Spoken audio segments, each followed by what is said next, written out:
Episode की starting में हमको दिखाया जाता है कि शिमोजू की गर्दन उड़ा दी जाती है और हम देखते हैं कि बाकी दो जाने अलर्ट हो जाते हैं कि ये कैसे हुआ है। और हम देखते हैं कि एक बंदा उसके ऊपर अटैक तो करने वाला होता है पर लेकिन उससे पहले उसकी गर्दन उड़ जाती है और हम देखते हैं कि वो मॉन्स्टर तो उन दोनों की गर्दन ही उड़ा देता है। और तभी सीन शूट होता है, हम देखते हैं कि चॉय की टीम आर्ट्स से लड़ रही होती है अभी भी। और हम देखते हैं कि ये व्हाइट वाले आर्ट्स एक एस रैंक हंटर के बराबर है और हम देखते हैं कि मारवोंग डू अपनी शील्ड से उनको रोक रहा होता है, चाहे अपनी तलवार से जाकर उनको मार रही होती है। और हम देखते हैं कि ये व्हाइट वाले आर्ट्स कुछ ज्यादा नहीं होती है और ब्योंगिंग बोलता है कि चिंता मत करो, मैं तुम्हारे साथ हूँ, तो इसलिए बिना टेंशन के आगे बढ़ते रहो। और बेग बोलता है कि तुमको तो लड़ाई करना बिल्कुल भी पसंद नहीं है, तो फिर तुम ये कैसे बोल सकते हो। और ब्योंगिंग बोलता है कि तुम्हें पता है ना, मैजिक बीस्ट को पूरी तरीके से खत्म करना होता है, अगर तुम उसका सिर्फ सर ही उड़ाओगे उसके बाद भी वो हिल सकते हैं, तुम्हें तो ये बात पता होनी चाहिए। और फिर बेग बोलता है कि हम जितना भी अंदर जा रहे हैं तो हमको और भी ज्यादा स्ट्रॉन्ग बीस्ट मिलेंगे। और हम देखते हैं कि चाहे को अंदर से काफी खतरनाक स्मेल आ रही होती है और चाहे बोलती कि मुझे लगता है कि अंदर और भी ज्यादा स्ट्रॉन्ग एनिमी है। और तभी बेग अपनी पावर का यूज करता है जिसको यूज करके वो क्वीन का पता लगा लेता है। और तभी हमको बाहर का सीन दिखाया जाता है, हम देखते हैं कि योटोरोजी के दो टीम वाले शिमोजू की टीम के पास आ जाते हैं देखने के लिए, क्योंकि उनको काफी टाइम से सिग्नल नहीं मिल रहा होता है। और तभी हम देखते हैं कि उनमें से एक बंदा उल्टी करने लग जाता है क्योंकि उसको वहां से काफी ज्यादा गंदी स्मेल आ रही होती है और वो बोलता है कि इतनी गंदी स्मेल किसकी हो सकती है। और तभी हम देखते हैं कि वो अपने आप को आइस में कवर कर लेता है,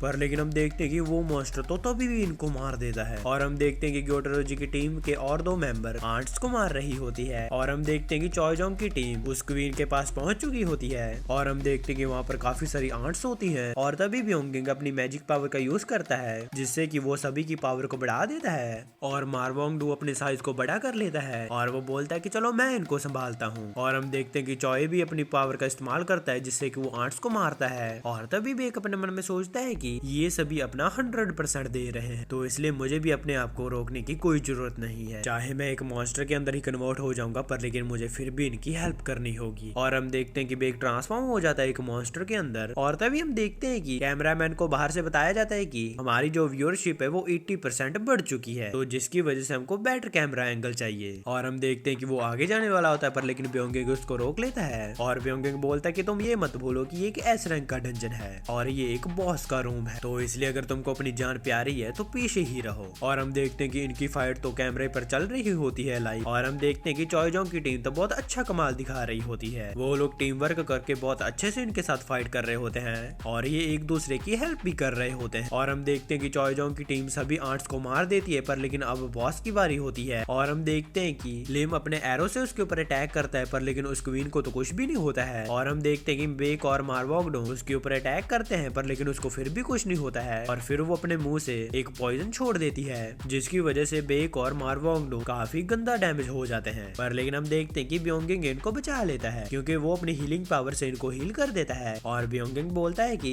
जब तक यहाँ पर मैं हूँ मेरी टीम वालों को कुछ भी नहीं हो सकता है। और हम देखते हैं कि क्वीन ये चीज देख लेती है और वो ब्योंगिंग के ऊपर ही अटैक कर देती है। पर लेकिन तभी हम देखते हैं कि बीच में मारवोंग डू आ जाता है और साइड से चॉय भी उसके ऊपर अटैक कर देता है। और तभी हम देखते हैं कि क्वीन बहुत गंदी तरीके से चिल्लाना शुरू कर देती है और वो पीछे भागना शुरू कर देती है। पर लेकिन हम देखते हैं कि वो उस क्वीन को पकड़ लेते हैं और तभी बेक और मारवोंग डू चाय को आवाज देते हैं। और हम देखते हैं कि चाय बहुत ही फास्ट होती है और ऊपर से ब्योंगिंग भी उसकी स्पीड बढ़ा देता है और इस चीज की वजह से वो क्वीन के ऊपर बहुत ही गंदे वाला अटैक करती है और वो क्वीन के पैरों को काट देती है। और फिर हम देखते हैं कि वो सीधा उसकी गर्दन के ऊपर मारती है और हम देखते हैं कि वो उस क्वीन की गर्दन को काट देती है। और हम देखते हैं कि बाहर ऑडियंस ये चीज देखकर बहुत ज्यादा खुश होती है कि क्वीन मर चुकी है और सभी ही नाचने लग जाते हैं कि क्वीन मर चुकी है। और जिंजुल बोलता है कि चेयरमैन गो, क्वीन मर चुकी है। और गो बोलते हैं कि हमारा ये मिशन सक्सेसफुल हो गया है। और लिम बोलता है कि अब क्वीन मर चुकी है तो इसलिए जो भी बची खुशी आंट्स होंगी वो 1 साल के अंदर ही मर जाएंगी। और बेक बोलता है कि ये क्वीन लास्ट में चिल्ला रही थी। और हम देखते हैं कि ब्योंगिंग इतने में आकर बेक को गले लगा लेता है और ब्योंगिंग बोलता है कि ये सब छोड़ो, हम लोग जीत गए हैं, हमने इंस्यूके का बदला ले लिया है। और हम देखते हैं कि सभी लोग बहुत खुश होते हैं। और तभी हमको रेचू का सीन दिखाया जाता है और वो बोलता है कि बहुत बुरी खबर है, जो आर्ट्स है वो वापस नष्ट के अंदर जा रही हैं। और हम देखते हैं कि जो चॉय ने बैरियर बनाया होता है वो भी टूट जाता है और चॉय को ये बात पता चल जाती है। और चॉय बोलता है कि ये बैरियर बहुत ज्यादा खतरनाक था, कोई मामूली आर्ट तो इस चीज को नहीं तोड़ सकती है, जरूर कुछ ना कुछ गड़बड़ है। और तभी हम देखते हैं कि उन सभी को काफी ज्यादा खतरनाक ऑरा फील होता है और हम देखते हैं कि वो कोई और नहीं बल्कि वही एंट मॉन्स्टर होता है। और हम देखते हैं कि उसकी स्मेल इतनी ज्यादा खतरनाक होती है कि चाहे तो नीचे ही गिर जाती है और चाहे अपने मन में सोचती है कि ये कोई आम बीस्ट नहीं है। और तभी मार्वोंगडो उसके ऊपर अटैक करने वाला होता है, पर लेकिन उसको फील होता है कि उस एंट मॉन्स्टर ने उसको मार दिया है, पर लेकिन असल में तो वो उसके पास से गुजरा होता है अभी। और तभी वो आंट क्वीन के पास आ जाता है और उसको ही खाना शुरू कर देता है। और हम देखते हैं कि किसी को भी समझ में नहीं आ रहा होता है कि ये क्या कर रहा है। और तभी वो अचानक से चाह के पीछे आ जाता है और चाहे को मारकर बहुत दूर फेंक देता है। और हम देखते हैं कि मार्वोंगडो उसके ऊपर अटैक तो करता है, पर लेकिन वो तो उसके हाथ ही उड़ा देता है। और हम देखते हैं कि बेक भी उसके ऊपर अटैक करता है, पर लेकिन बेक को भी वो बहुत गंदे तरीके से मारता है और वो चॉय को भी बहुत बुरे तरीके से मारता है। और तभी लीमू उसके ऊपर एक एरो से अटैक करता है, पर लेकिन हम देखते हैं कि वो तो उसके एरो को पकड़ लेता है और उसके एरो को ही तोड़ देता है और वो लिम्प को भी बहुत बुरे तरीके से मारता है। और तभी हम देखते हैं कि मार्वोंगडो के दोनों हाथ आ चुके होते हैं क्योंकि ब्योंगिन ने उसको हील कर दिया होता है। और हम देखते हैं कि ब्योंगिन इनविजिबल हुआ होता है और वो बताता है कि इस चीज से मेरी प्रेजेंस को किसी को नहीं पता चलेगा, पर लेकिन इसका एक ये ड्रॉबैक है कि मैं इसको यूज करते हुए हिल नहीं सकता हूँ। और हम देखते हैं कि मार्वोंगडो बड़ा हो जाता है और उसके ऊपर अटैक करता है, पर लेकिन हम देखते हैं कि वो एंट मॉन्स्टर इसकी लात पकड़ के उसको उठा उठा के पटकता है और हम देखते हैं कि वो तो बहुत बुरी तरीके से जख्मी हो गया होता है। और तभी हम देखते हैं कि वो मॉन्स्टर ब्योंगिन को भी देख लेता है और वो अचानक से उसके पीछे जाकर उसकी छाती के आर पार अपना हाथ कर देता है और ब्योंगिन बोलता है कि बेक यहाँ से भाग जाओ। और तभी हम देखते हैं कि वो ब्योंगिन का तो सर भी खा जाता है और ब्योंगिन की बॉडी को बेक की तरफ फेंक देता है। और तभी हम देखते हैं कि वो एंट मॉन्स्टर बेक के पास आकर उसका गला पकड़ लेता है और उसको गले से पकड़कर उठा देता है और हम देखते हैं कि बेक नॉर्मल होने लग जाता है। और तभी वो एंट मॉन्स्टर ब्योंगिन की आवाज में बोलता है कि बेक यहाँ से भाग जाओ। और हम देखते हैं कि बेक उससे लड़ने की ट्राई करता है, पर लेकिन वो लड़ ही नहीं पाता है और वो मॉन्स्टर बोलता है कि हमारी क्वीन आंट तो मर चुकी है, वैसे तुम जैसे सोल्जर्स को मारने का कोई मतलब नहीं बनता है और तुम सभी बहुत ज्यादा कमजोर हो, इसलिए बताओ तुम्हारा असली किंग कहाँ पर है। और तभी उस मॉन्स्टर को बाहर से अलग सी प्रेजेंस फील होती है जिसकी वजह से वो बाहर कोई जाने लग जाता है और बेक अपने मन में सोचता है कि इसने किंग बोला था, कहीं ये ग्योटोरोजी की तो बात नहीं कर रहा था। और तभी हमको ग्योटोरोजी का सीन दिखाया जाता है, उनकी दो टीम्स कांटेक्ट के बाहर हो जाती हैं जिसकी वजह से वो उनकी तरफ ही जा रहे होते हैं। और तभी ग्योटोरोजी की टीम को उनका चेयरमैन कांटेक्ट करता है और वो बोलता है कि वहाँ पर क्या चल रहा है और ग्योटोरोजी बोलता है कि मैं उनकी लोकेशन पर पहुंच चुका हूँ और हमारे साथी मारे जा चुके हैं। और उनका चेयरमैन बोलता है कि जो अंदर वाली टीम है उनका क्या हुआ है और ग्योटोरोजी बोलता है कि सारी की सारी आंट्स अंदर गई चली हैं, तो इसलिए उनका बचना बहुत ही ज्यादा मुश्किल है और वो बिल्कुल भी जीत नहीं पाएंगे। और चेयरमैन बोलता है कि हमारी पूरी ताकत यूज करने के बाद भी हमारे जापानीज हंटर काफी नहीं रहे, हम लोग उनके सैक्रिफाइस को याद रखेंगे। अब हम अपनी सेकंड स्ट्राइक टीम को भेजेंगे जो कि सी में वेट कर रही है। हम लोग कैसे भी करके जेजू आइलैंड रेड मिशन को कंप्लीट करेंगे और इससे हमारी कंट्री की तारीफ होगी कि हमने एस रैंक के गेट को खत्म कर दिया। और वो बोलता है कि अब सेकंड स्ट्राइक टीम के साथ मिलकर, और हम देखते हैं कि ग्योटोरोजी भी मान जाता है और वो अपने साथियों को बोलता है कि चेयरमैन के ऑर्डर्स आए हैं, हम लोग अभी पुल आउट करने वाले हैं, हमको बॉडीज को कलेक्ट करके जाना होगा। और तभी हम देखते हैं कि उनके ऊपर अटैक हो जाता है, पर लेकिन हम देखते हैं कि ग्योटोरोजी उसके अटैक को डॉज कर जाता है, पर लेकिन जो साइड में खड़ा होता है उसकी तो गर्दन ही कट जाती है। और ग्योटोरोजी दूसरे बंदे को बोलता है कि तुम वापस चले जाओ, अगर तुम यहाँ पर रहोगे तो तुम मेरे रास्ते में आ रहे हो। और तभी वो मास्टर बोलता है कि क्या तुम यहाँ के किंग हो? और ग्योटोरोजी बोलता है कि हाँ, मैं ही यहाँ का किंग हूँ। और जैसे ही वो मास्टर उसके ऊपर अटैक करने वाला होता है तभी ग्योटोरोजी को एक और फील होता है और वो बोलता है कि ऐसी पावर तो मैंने पहले भी फील की है, ऐसी पावर तो संग जिन्हो के पास थी। और तभी हम देखते हैं कि ग्योटोरोजी की तलवार टूट जाती है और तभी शिनशुटोदार हम देखते हैं कि नष्ट के अंदर काफी सारी आंट्स जा रही होती हैं और हम देखते हैं कि चॉय उनके ऊपर अटैक कर रहा होता है, लेकिन वो इतनी सारी होते हैं कि वो बार बार आ रही होती हैं। और हम देखते हैं कि बाकी हंटर्स तो बहुत बुरे तरीके से जख्मी होते हैं और हम देखते हैं कि वो आंट्स तो लगातार उनकी तरफ ही बढ़ रही होती हैं और हम देखते हैं कि वो सभी मरने ही वाले होते हैं, पर लेकिन तभी इन सब की शैडो के अंदर से जिन्हो के कुछ शैडो सोल्जर्स निकलते हैं और तभी हमको जिन्हो का सीन दिखाया जाता है। हम देखते हैं कि उसको पता चल जाता है कि वहाँ पर क्या चल रहा है और जिन्हो खड़ा हो जाता है और वो बोलता है कि शैडो एक्सचेंज। और इसी के साथ हमारा ये एपिसोड खत्म हो जाता है। गाइस, ये एपिसोड ने तो बहुत ही ज्यादा सस्पेंस में डाल दिया है। अगर वीडियो पसंद है तो वीडियो को लाइक और चैनल को सब्सक्राइब करके जरूर जाना